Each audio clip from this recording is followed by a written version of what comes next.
If you're going to call Iranians terrorists, if they right now had an open concentration camp where they were mass killing their own people, we would all be saying this is ridiculous. So it's rich to me that people are concerned about Iran having nukes. But I'm concerned about Israel, who won't even admit that they have nukes, having nukes, while at the same time, they are executing a genocide and a Holocaust in Gaza that the world is watching. So who's the bigger terrorist is the question today. I would say as an American that if we're going to get behind a regime change, it should be in Israel first. So that would be my position. I think the position of a lot of people who are waking up to the fact that Zionism has brought us nothing but grief in America. Can you name one positive thing that Zionists have contributed to America?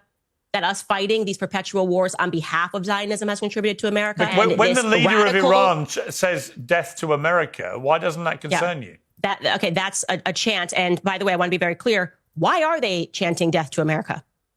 Why are they chanting that? That's kind of a random thing. Like, I don't wake up one day and go like, dead? But why do they want, why are they specifically chanting as opposed to saying, I don't know, death to China or death to Russia? What is it specifically about America? Well, they say death to America, death to Israel, death to the United Kingdom, actually. Oh, okay. Death to pretty much anyone that wants to stand up to them.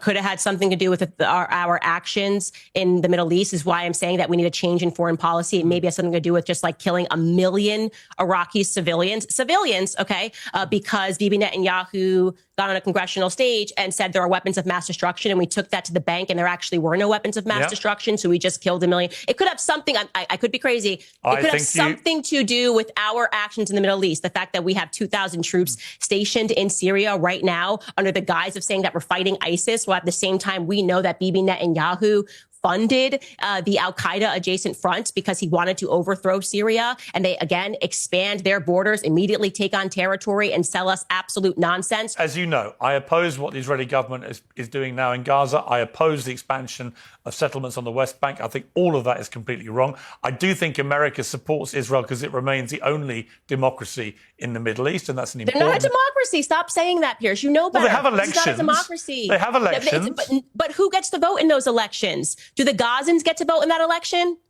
Well, the Israelis get to vote in Israel, obviously. Okay, so you're basically saying America had a democracy, we had Israel laws ceded that said Black Americans couldn't, Black Americans Israel couldn't vote. moved out. Yeah, I'd want my kids to go to jail before they fought for Israel. I'll say that honestly. Okay, I would. I have 3 sons, and I'm going to be honest with you, Pierce. I'm glad you told me that consequence. I'd take that consequence any day to them being sent back over in a coffin because they died for Israel. آنچه در مورد ما میگویند